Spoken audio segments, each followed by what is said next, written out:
This is Valley View News. Stop the war! Troops out! When do we want it? Now! Anti-war protesters rallied in Westwood against spending money on the Afghanistan war. It needs to go lower.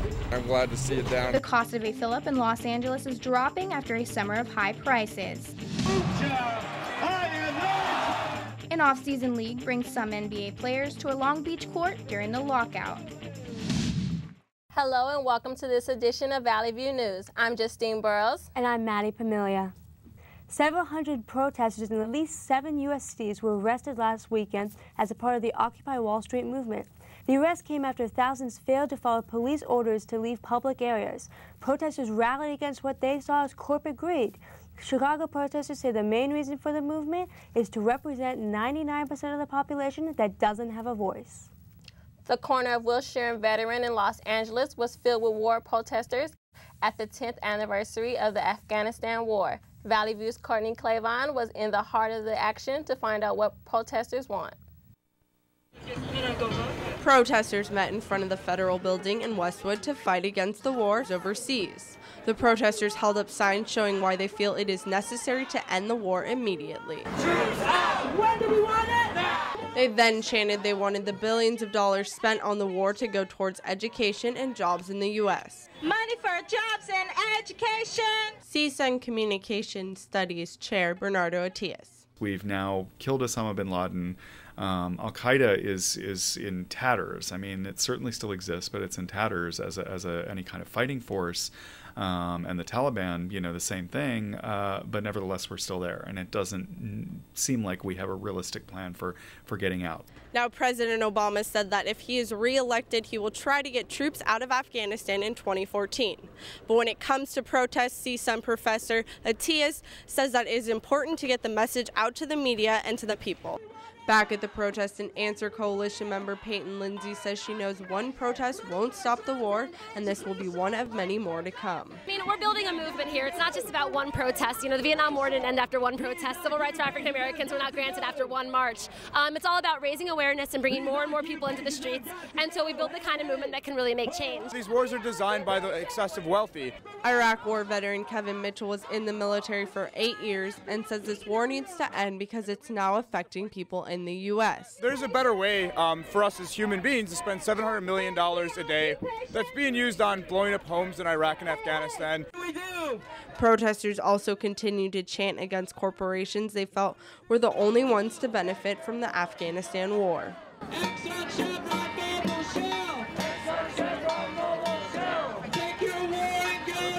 They began to lay on the ground as the night came to a close to act as corpses and symbolize war casualties. This part of the protest was what they called the die-in, and the sounds of bombs dropping and missiles launching played in the background. When the protesters stood back up, they began their last chant to stop the war. Stop the war! I'm Courtney Clavon for Valley View News. Gasoline steadily declined in the last 5 weeks. That has some customers happy, while others say they don't really see much of a difference. Our reporter Sonia Martinez has more from the gas pump. After many months of the high rates of gas prices, California drivers are now seeing a decline. In the last 2 weeks, the gas price has dropped down 2 cents, which helps some customers save money. You know what, I think it's great because a lot of people have a lot of expenses, and I used to fill up my car with like $60, and now I fill it up with $40. Analysts say the decline in gas prices has been due to the economic downturn. But even if the national gas average is down 3 cents, there are some who think the gas price is still too high. This is North Hills, and look, if you pay attention, regular is $3.85, diesel is $4.09, premium is $4.05. I don't think it really has fallen that much. It needs to go lower. But Scott Spooner from North Hills has a different opinion. It seems like it wasn't too much further back that we were up over $4 a gallon, and I'm glad to see it down in the 370s, 380s now. Hope it keeps going further down. Meanwhile, gas prices remain low. People who have vehicles better enjoy the prices before they change. In Northridge, this is Sonia Martinez reporting for Valley View News. Governor Jerry Brown has signed a bill banning the open carrying of handguns in California. The new law will go in effect January 1st. Brown owns 3 guns himself and says he was urged to sign the bill by law enforcement officials. They say calls from panicked citizens regarding people with exposed handguns divert from chasing real criminals. Second Amendment activists and some Congress members are against the ban. They say it discriminates against law-abiding citizens because criminals will carry their weapons concealed. Churches in Seal Beach have looked for ways to help the congregations deal with the mass killing at a hair salon. Suspected gunman Scott Evans DeCray allegedly shot and killed 8 people at the salon. The Orange County District Attorney says the gunman was apparently angry about a custody dispute involving his young son. Clearly, this 2-minute murder spree could not have been about loving his son. DeCray faces 8 counts of first-degree murder and 1 count of attempted murder. The Obama administration says it's dropping a key part of the new health care law covering long-term care for the elderly. The decision to give up what's called the CLASS program is a major concession for the Democratic Party. The program was highly touted by liberals and consumer advocates. The provision won't pay for itself, and Republicans say they wouldn't support it. CLASS was an entitlement to help seniors pay for in-home care and nursing homes. When people think of careers for women, does science and engineering come to mind? Our reporter Sarah Pila got a chance to speak with aspiring student engineers at CSUN, as well as one retired NASA astronaut. Women account for less than 18% of engineering graduates, and only 11% of practicing engineers are women. A new study released this year called Stemming the Tide examines why women leave engineering. The study suggests women leave the industry because of the lack of promotion and pay. CSUN Manufacturing Systems Engineering and Management Department Chair Ileana Costea says the perception is that women aren't good for engineering. We have to address the female population at an early age and let them understand that in fact, a technical career is as good for women as it is for men. Retired NASA astronaut Dr. Bonnie Dunbar came to CSUN to encourage women to pursue careers in science and engineering. For some of the young girls in the audience, it was inspiring to have the chance to speak with her. She has actually done what I dreamed to do, and since I talked to her about mechanical engineering and everything, she gave me the advice, don't put up your own walls, don't put up your own barriers. Even though we're in Century 21, people are still thinking that women can do anything, and right here this is an example that we can do bigger things like going to space. It may be tough in the field, but Dr. Dunbar stresses that your passion is more important than allowing others to stand in your way. You have to have that inner strength, and remember, at some point down the line, it's you who have to live with your choices. There are always going to be naysayers out there, other people thinking they know best about what you should be. But think of yourself 10 years down the line and they're no longer in the picture. Did you make the decisions that were right for you, that make you happy, that find your passion? Women have invented a variety of products, from household items to medical instruments, even to windshield wipers. Dr. Dunbar says women engineers need to be depicted as problem solvers because they're the ones who make the solutions. In Northridge for Valley View News, I'm Sarah Pila. Glendale and Los Angeles are being sued for allegedly violating some high school students' civil rights. The American Civil Liberties Union of Southern California filed the suit. The ACLU says more than 50 Latino students were racially profiled and unlawfully searched after being questioned for about an hour during their lunch period. The lawsuit says the students had done nothing wrong. Glendale and Los Angeles officials say the incident was not punitive. They say the Latino students were new to the school and were being warned about antisocial groups they should stay away from. Administrators at a Laurel Canyon school say they're confused about a new law requiring public schools to teach about homosexuality. Wonderland Avenue Elementary School has lesson plans on same-sex parents, books by homosexual authors, and a principal who is openly gay. But teachers and administrators are still unsure how to carry out the law. They say it sparks confusion about what exactly is supposed to be taught. Some parents have pulled their children out of the public schools in protest.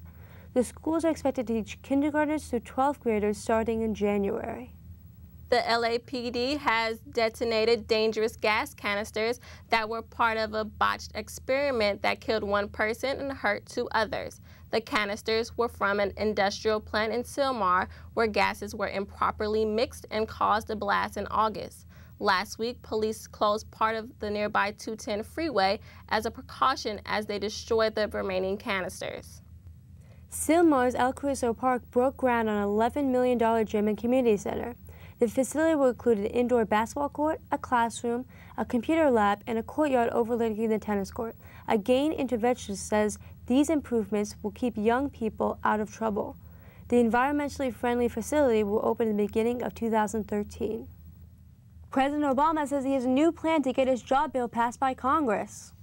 We're going to break it up into bite-sized pieces so they can take a thoughtful approach to this legislation. So this week I'm going to ask members of Congress to vote on one component of the plan, which is whether we should put hundreds of thousands of teachers back in the classroom and cops back on the street and firefighters back to work. The Senate failed to pass the $447 billion bill last week because of GOP opposition. Obama says the bill will create more jobs. More than 30,000 people hit the streets in the 27th annual AIDS Walk through West Hollywood. This year marks 30 years since the AIDS virus was reported in 5 young gay men in Los Angeles. Health officials say more than 32,000 people have died of the disease in the country. The $3 million raised will go to getting people tested, treating those who are ill, and keeping them on their medications. The Boy Scouts of America are known for their outdoor activities and adventures. A recent Scout fundraiser gave people the taste of high adventure right in downtown LA. Andrea Anderson is in the newsroom. When we say high adventure, we're not exaggerating. 35 stories high to be exact. That's where a company called Over the Edge allowed people to strap into rock climbing gear and, well, you'll see. Rappelling down a 35-story building is not a typical way to fundraise, but more than 100 people did just that to help raise money for the Boy Scouts of America. The idea with this event is to fundraise so that we can bring scouting programs to as much of LA as possible. Wearing booties on their feet to protect the windows of the Bonaventure Hotel in Los Angeles, people donated $100 to rappel down the side of the building. The funds went to support the Boy Scouts of America. What is the importance of Boy Scouts in young boys' life? Basically to build characters, build leaders, and get them prepared for their future life. Boy Scouts is an awesome opportunity for boys to get out and camp with lots of other friends and learn lots of stuff for college. And it prepared me for college, actually, all the merit badge work and stuff that I did. Several Boy Scouts and troop leaders took the plunge as their friends and family watched from below. After a quick rappelling 101 lesson at the top, the Daredevils are ready to make their way down. Tighten you up, they'll lock you up, they'll release tension on this about an inch. You slap it, right, and that'll release it. As soon as they do that, right, they'll tighten this back up again. Oh, he's an old hand at this. The stroll down the Bonaventure Hotel takes about 11 minutes, and that's about 11 minutes some will never forget. You get all your ropes up, and then they ask you to lean back over the edge. And then you start going down. Going down was so much fun. You're walking down the side of a building, for crying out loud. Who else is, gets the opportunity and the experience to do that in the middle of downtown LA? It's an incredible view, but I was glad to get back on the ground. Enough brave people paid for the thrill that the event brought in more than $100,000 for the Los Angeles Boy Scouts. The event is held every year at the Bonaventure Hotel in case you want to test your nerve next year. Back to you in the studio. Up next, we'll have highlights from CSUN's women's soccer, and a marathon runner sets a new world record.